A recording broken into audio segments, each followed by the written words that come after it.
சிம்ம ராசிக்காரர்களுக்கு கண்ணுக்கு தெரிந்த எதிரிகளோ கண்ணுக்கு தெரியாத எதிரிகளோ இந்த தொல்லையிலேருந்து விடுபடுறதுக்கு இவங்க என்ன பண்ணணும்? முதல்ல சிம்ம ராசிக்காரர்கள் சரின்னு ஒரு விஷயத்த முடிவு பண்ணிட்டாங்க அப்படின்னு சொன்னா அந்த கொள்கை முடிவை மாத்திக்கிறதே கிடையாது. அந்த முடிவுல ரொம்ப உறுதியா உண்மையா அப்படியே பிடிச்ச பிடிவாதமா நிக்கிறது. அதே நேரத்துல தப்பானவர்களை சரியானவர்கள் என்று முடிவு பண்ணினதையும் சிம்ம ராசிக்காரர்கள் சில நேரங்களில் மாத்திக்க முடியாம பிரச்சனையில போய் மாட்டிக்கிறாங்க. இவங்க அதை புரிஞ்சுக்கிட்டதுக்கு அப்புறம் தான் இறை வழிபாடை நோக்கி அவர்கள் போகணும். சிம்மராசிக்காரர்கள் அக்னி தத்துவ அமைப்புல வர்றதுனால அக்னி ஸ்தலங்கள் அப்படின்னு சொல்லக்கூடிய சிவஸ்தலங்களுக்கு அதிகமாக பஞ்சபூத தத்துவத்தில் சிம்மராசிக்காரர்கள் போகணும்.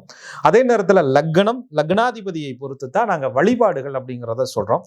அந்த தசாபலன் நடக்கக்கூடிய இடம் வீடுன்னு சொல்றோம் இல்லையா, அது பார்த்த கிரகங்கள்னு சொல்றோம் இல்லையா, சேர்ந்த கிரகங்கள்னு சொல்றோம் இல்லையா, அதை பொறுத்து தான் ஒருத்தருக்கு பிரச்சனைக்கான தீர்வுகள்னு சொல்றோம். இப்ப சிம்மராசிக்காரர்களுக்கு ஒரு கேஸ் வழக்கு நடக்குது, அதனால எதிரிகள் உருவாகியிருக்காங்க, ஒரு தொழில் ஸ்தானத்துல கண்ணுக்கு தெரிந்த எதிரிகள் இருக்கிறாங்க அப்படின்னு சொல்லுவது ராசியை பொறுத்து வழிபாடுகளையும், இவர்களுக்கு மறைமுகமான எதிரி, விதிவசத்தால் எதிரிங்கிறது ஒரு எப்ப உருவாகணுங்கிறதே சுய ஜாதகத்துல திட்டமிடப்பட்ட ஒரு விஷயம். அந்த தசாபுத்தி நடக்கும் பொழுது மறைமுக எதிரிகள் நேரா நிற்பாங்க, மறைமுகமா செயல்படுவாங்க. அதுக்கப்புறம் தான் உங்களுக்கு நேரா நிற்கக்கூடிய சூழலே புரிய வரும்.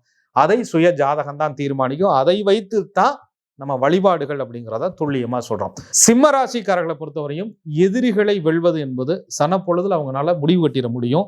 அந்த எதிரி யாருங்கிறத கண்டுபிடிச்சிட்டா அவர்கள் அந்த பிரச்சனையில இருந்து ஈஸியா வருவாங்க.